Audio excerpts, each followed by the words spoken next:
Welcome to our fourth Reach Minds Thoughts for Your Life's Journey podcast.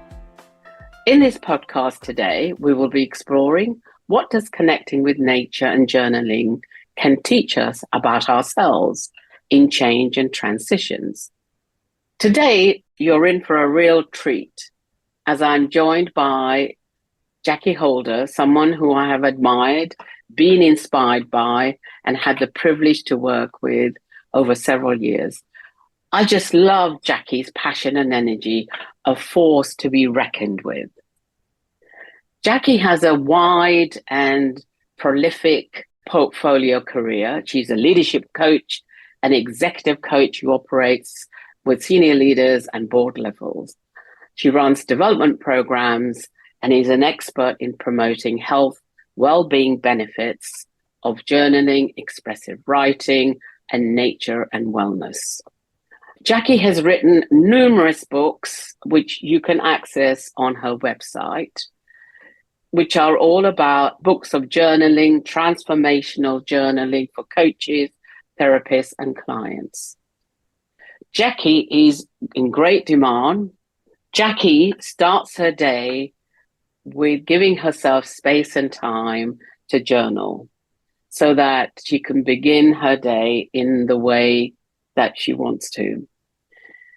I'm sure Jackee will share with us how she's come to doing this work. So I'm going to kick off with that question. Welcome, Jackee. Tell me a little bit about how you've got to doing work with nature connection, and how does that fit into change and transition work that you do with people? Oh, thank you for that question. And it's really good to be here, Nita. You did make me smile when you were reading my bio. I was thinking, oh, who's she describing? Oh, yeah. But it's lovely to be here with you today. Yeah, so the question, how did I connect to nature and how did I get into nature? I'm going to cut out some of my background because I think there's a lot in my childhood that are examples of when nature was really important. I joke about it to friends and family, but our family has visited every seaside resort on the south coast. Going to the seaside with packed lunches, running around in the fun fairs and on the beach. That was part of my childhood lived experience, as was acres of land behind our family home in West Norwood in South London, which I had the freedom to go and play on before it was turned into a council estate. Woodlands and acres of land that we could get access through the back of our garden. There was no gate on the premises, so we would have full access to all of those playing fields. And I used to find myself just wandering out there and enjoying myself on my own during the summer holidays as a child. But if we fast forward, it was when I was in my late 30s, I took up long distance running. I used to get up every morning and put on my running gear, head out the door, 5:15, 5:30, and I do a 10-mile run every single morning. Wow. But well, that was then, Anita, but it was a period in my life for about 5 years. But what marked and made the running really special for me was I would amplify that run, have fun in that run by running from one green space to another green space. So I would start at a park. I would often start at my local park, Brockwall Park at the time, which was where I was living. And I would head over to, say, like Battersea Park. So I would start in a green space, which I always found energizing. And we know from the evidence-based research that green as a color soothes our nervous system. It calms us Mm. down. And then I would end the run under a tree in whatever park I would or open space I would find myself in.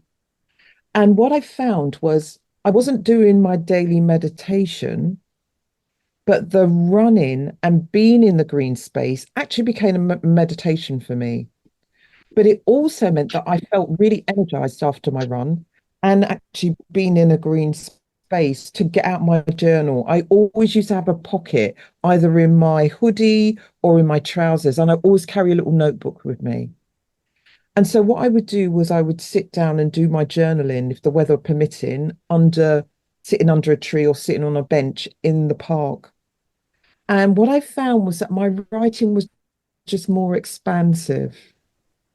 I felt that I was much more open, much more curious, much more tender and compassionate and creative.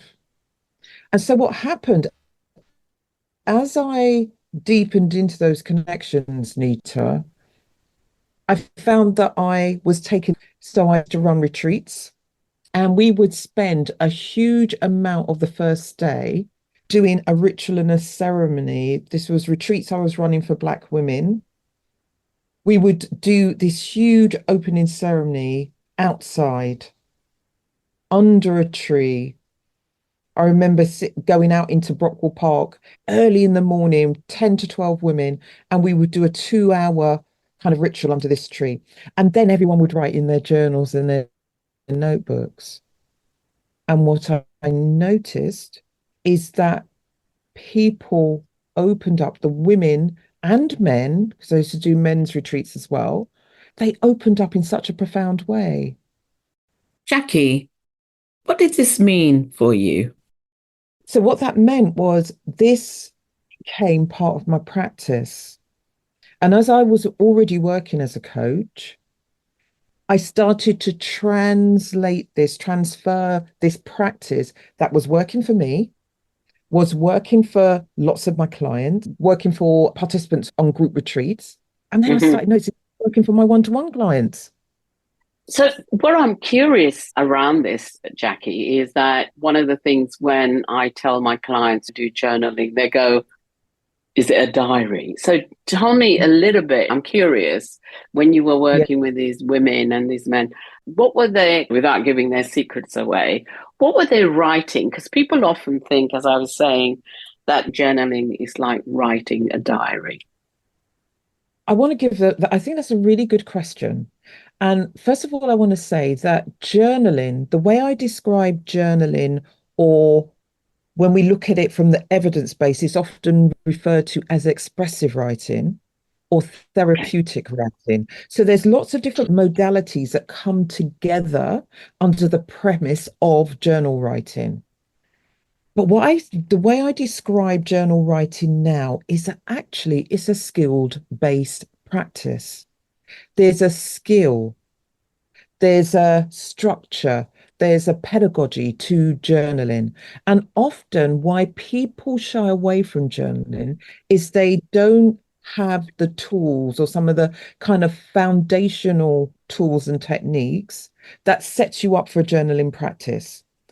So, in answer to your question, a diary is different to a journal. I Mm. started off being a diary writer as a child. I would describe what I did in my day. Yeah, I would describe the activities I did.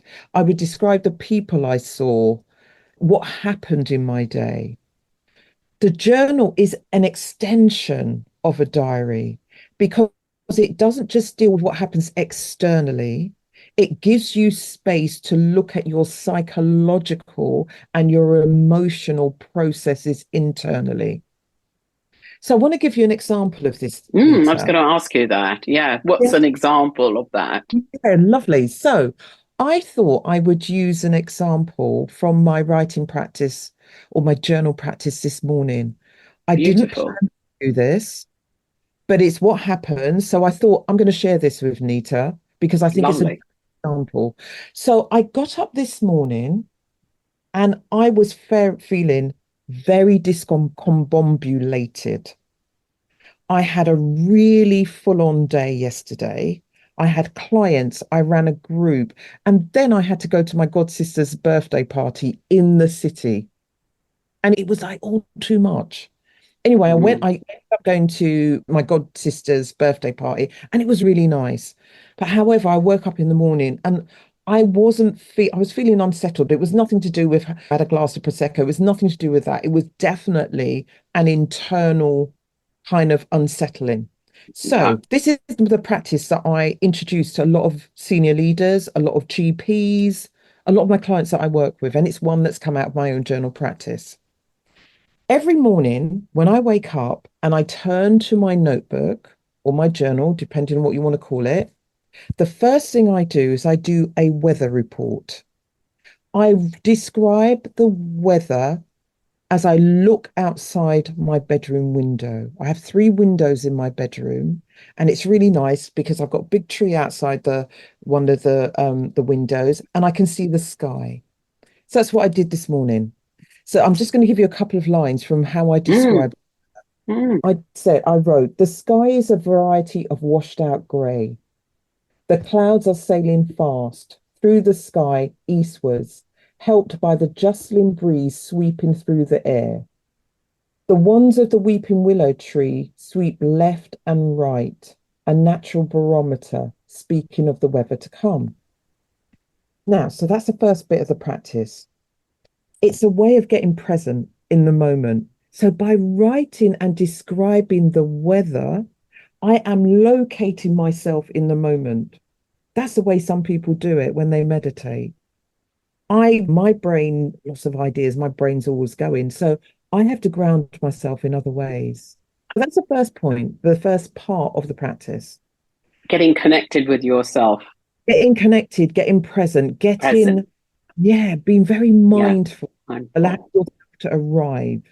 I've described the weather, and what I like is that the language that I explore every day, if you look through my journal, you will see that I use different ways of describing the weather, all kinds of colors, all kinds of shapes, all of the senses just play out in that description of the weather. Then from there, I go to my internal weather forecast. Because isn't this what we're Oh, often wanting our clients to do? But often the clients are coming in. So when I worked on, and you worked on this service as well, an on-demand coaching service for GPs and GP partners, yes. GPs were coming in completely overwhelmed, Nita, disconnected from their emotions and their feelings. And I would get them to do an external weather report and then invite them to do an internal weather report. Because often what would happen, the external weather report would be an entry point into a much richer, with more depth, detail about some of the emotions that they were feeling. So, what I then did was I not only decided I'm going to write my internal weather report, but I got really savvy with myself this morning, Nita. And I remembered the emotions wheel. Do you know the emotions wheel that's got 70 different emotions? Because what I was very aware of was that this morning I was finding it hard to name my emotions. So Oh, okay. so I That printed off. can happen, can't even with us. Yeah. Yeah. Well, actually, most people can name three emotions: sad, Yes. angry, happy. Yeah. But this morning, I wasn't quite getting there. Well, what was the feeling that I was underneath all of this kind of stirring around of emotions? So I printed off the emotions wheel, had it in front of me, and I wrote down six or seven emotions from the wheel that I thought, oh, maybe it's one of these. So these were the emotions I wrote down: discouraged, lonely, frustrated, inadequate, overwhelmed, rejected, insignificant, and small. I literally just picked the ones that jumped out at me. And then as I was writing those down, I there was something in the back of my mind, and I went, oh, I know what the word is. The emotion that I think I'm feeling right now is discouraged. I'm sorry, not discouraged, disappointed. Oh, how did you arrive at that? All of those emotions, most people will be disheartened by it. All those emotions that you just describe, and then you got to disappointment. I'm really curious about that. Okay, so this is what I wrote in my journal. It feels good to get some of these emotions out onto the page. Part of working on or processing your emotions is about naming the emotions. Now I'm going to take one of the emotions and do a dialogue with that emotion so I can better understand its presence and see whether it's trying to tell me anything. I am going to work with the emotion of disappointment. That's what came when I took a moment to reflect on what I had written, both the external weather report, the internal weather report. And that is another journaling practice called a reflection right, which comes from the work of Kathleen Adams and Deborah Ross. And what I have turned into my own definition of what I call notes to self. Reason a lot of people are not clear about journal writing, as I said, about not understanding the techniques and having a structure to how you journal, is that often they do not go back and reflect. The reflection is as important as the writing. It was when I reflected back on the page that I had written, that's when I got to the disappointment. With those 7 words, and you thought, and you became curious about the That's right. word that appeared, disappointment. And then from there, you were able to link it, connect with where it emerged. What did you, having discovered that, where did you just be with it? Or did you take it somewhere? Or You what take it some. happened? Yeah, that's a really good question because what happened was there's a tool called the journal ladder. Again, it comes from Kathleen Adams.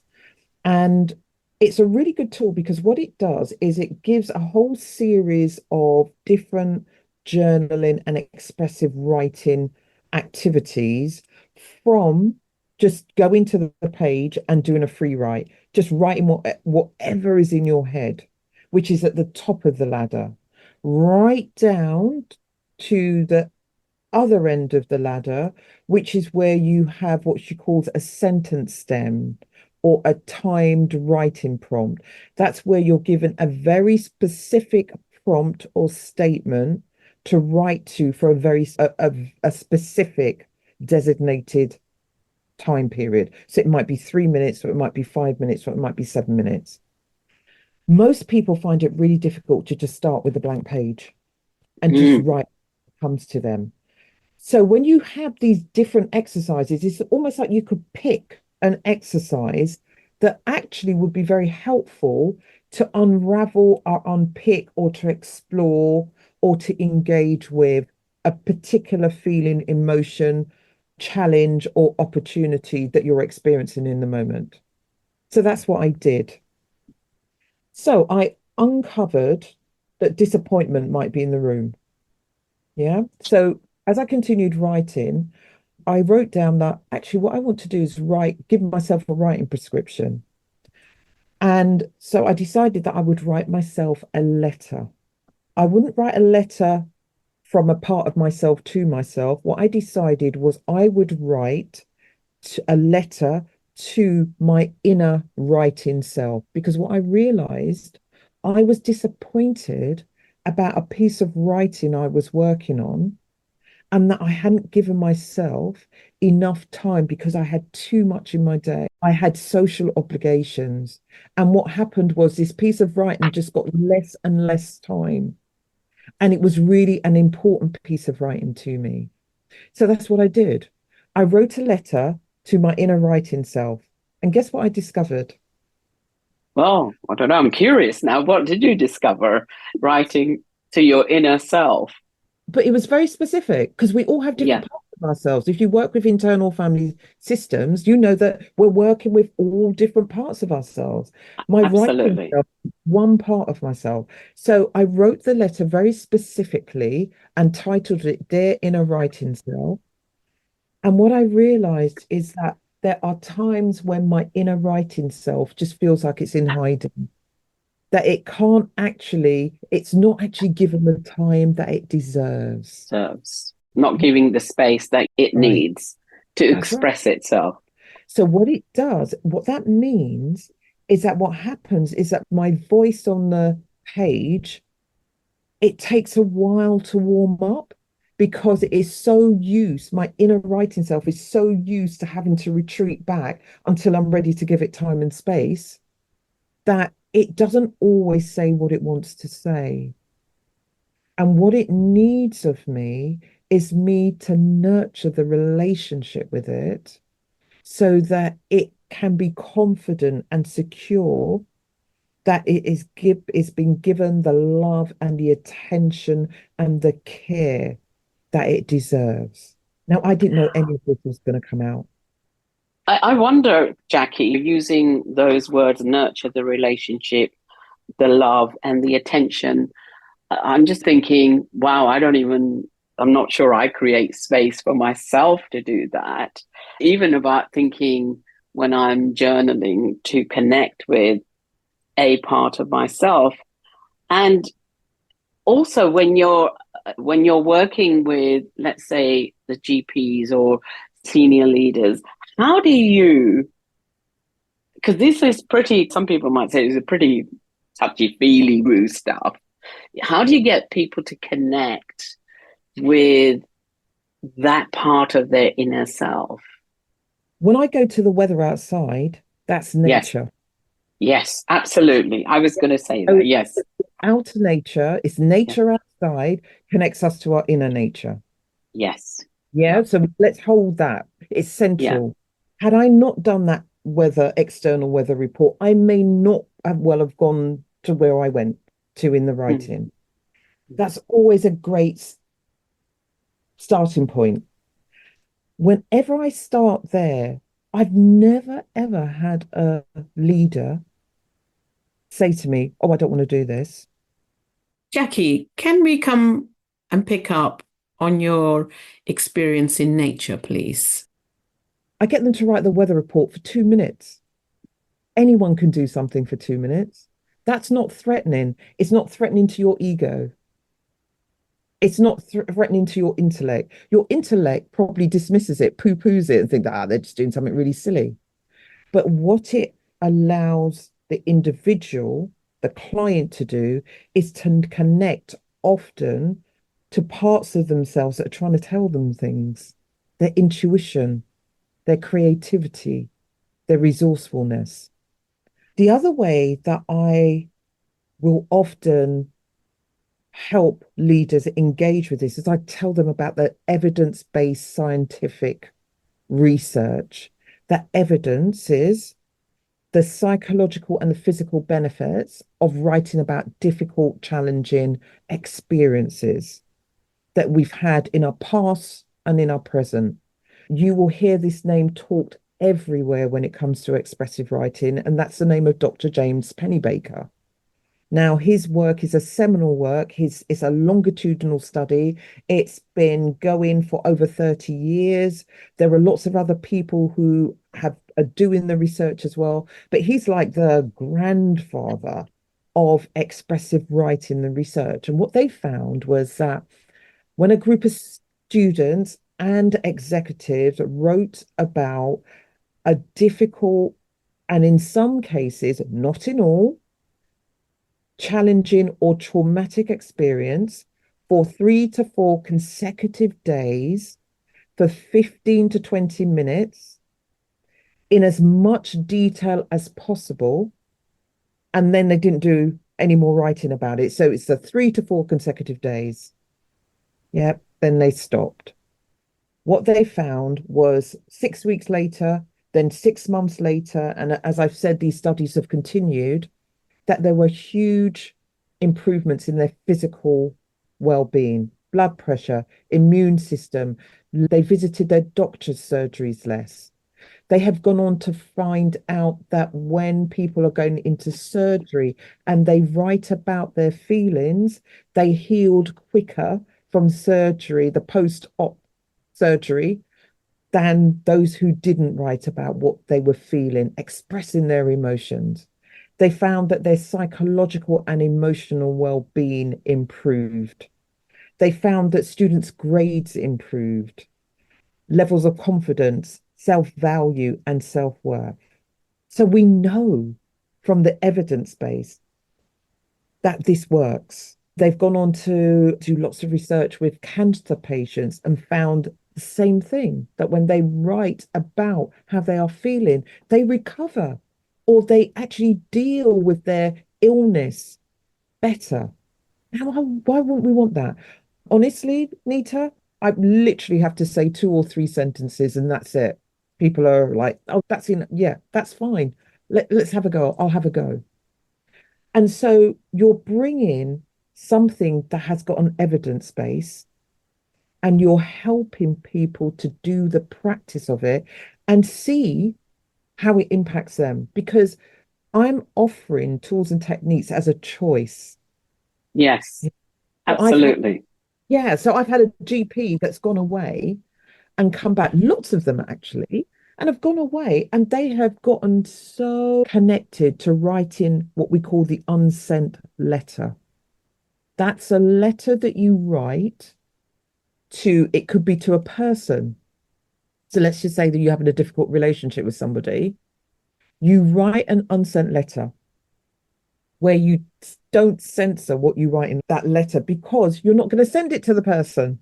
But for a lot of people, they've never thought of doing that. Mm. And it helps with self-regulation of emotions. That's one of the things we know about expressive writing. It helps leaders, it helps creatives, it helps entrepreneurs, it helps parents, everyone.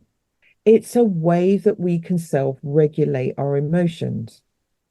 And what I appreciate, nature, I think, holds a rich tapestry of metaphors that allows us to connect with our emotions in a much more creative, visceral way. It offers an entry point where I often notice in my clients that they use different language, they use richer language. They often sink very quickly into accessing different perspectives or different ways of thinking about a particular problem, a challenge, or an opportunity. So, out of the work with groups and clients, Nita, I created the inner and outer nature self discovery deck. Yes, I have those myself, actually. These came out of an exercise that I created around, particularly with my friend Jenny Garrett, who runs a retreat called the Happinista Retreat. She brings me every year. She brings me in every year to run a session called Looking for Answers in Different Places. And this is where I get the women on the retreat to connect with nature inside the retreat room, and then they go out into nature. And one of the earlier exercises I used to do with them, this is our first warm-up exercise we used to do. I used to set them the task, set the timer, and for 5 minutes, they had to come up with as many metaphors that they could think of associated with nature and trees or plants or flowers. And then from there, I would get them to craft a series of questions that they would then use as journal prompts. And it was amazing. It was, I can see that. yeah, it was amazing what they came up with. Just to make the connection as you're talking, is what propped into my mind is this is so powerful because most of us, probably including myself, we tend to walk through life ignoring nature. I think we don't pay attention to it. We don't notice it because we think it's all around us. And what you're saying to me is by paying attention to the nature, you're also maybe in some ways being present with yourself as well at the same time. I think you're absolutely right, Nita. And I think for me, what I have recognized and what I see mirrored back in my work with clients, my work with teams, is that nature opens up the possibility. And we know from the research that our attention to detail increases when we're out in nature. And that attention to detail, I think, can be really helpful when you're leading a team, when you're in a meeting. I want to hear the end of your story from this morning, Jackee. I really want to where you got to. And the second is for you to share a couple of pointers to people. I will be posting resources that they can follow up with. But what would be just those two things, the end story, or if it was an end story, and a couple of tips that you can have people think about? First of all, I would like to say I'll tell you what I ended up doing, how I finished off this piece of journal writing. Journaling is a growth experience. We often want to get to the end before we go through the process of the growth. So we don't always arrive at a solution immediately. So I just want to hold that in the context of things, because it's often in the process of the unfolding or the unraveling of the words on the page that it's the growth that happens with that process. So for me, the growth is recognizing more time, Jackee. And I have been very good on it, but I'd fallen off the wagon. Somehow I've gotten back into work. And the growth is, how are you going to bring yourself back into that alignment? So back to my writing to Inner writer. my inner writing self, I called it. Self, yes, yeah.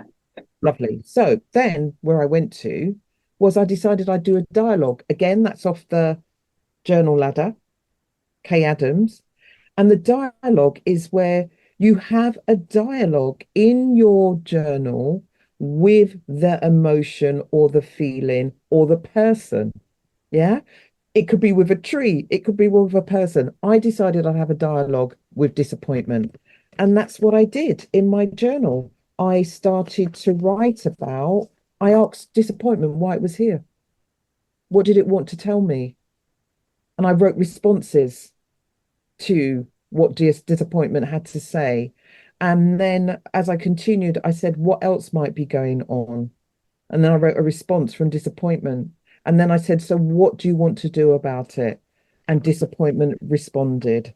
And I ended up with this final prompt, which was, what are you taking away from this dialogue? And I've got a list of different points. And I'll tell you, the last one, I wrote down, be kind and loving to your inner writer, Jackee. Trust her, believe in her. Wow, that's pretty powerful, actually. I didn't know it was going to come this morning. I wanted to bypass this. I had another deadline to meet. I knew I was having my podcast with you. I've got coaching clients this afternoon, and I wanted to bypass this. I didn't want to do it. But I know from over 40 years of a relationship, I've filled over 100 journals. I know this because I've moved twice in the last 7 years. And I've had to move those journals from one home to another. So you keep them all? I do. I do at the moment because I am going to get rid of some of them, not all of them, but I need to go back through them to make sure there's nothing in there I want to take out or just be aware of. I think even having it in my awareness might be. So I need to have a ritual of closure and I want to do that. I want to honor it. I don't want to just chuck them out. I do want to have a ceremony around it. So that's the only reason I haven't let them go yet. That's what happened there.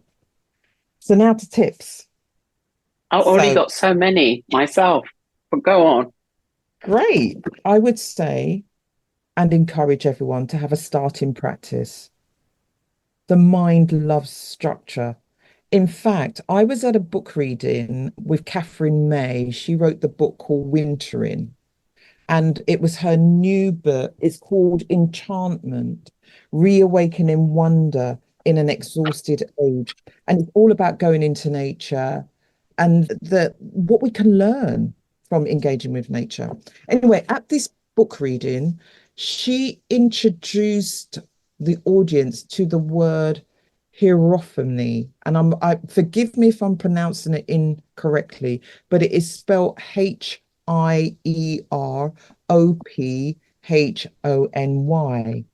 I hope I do justice to how she described it. In actual fact, I hope I do justice to how she described it, because she put it in the context that we are so busy, we are so overwhelmed that we have lost connection to ritual and ceremony in our everyday.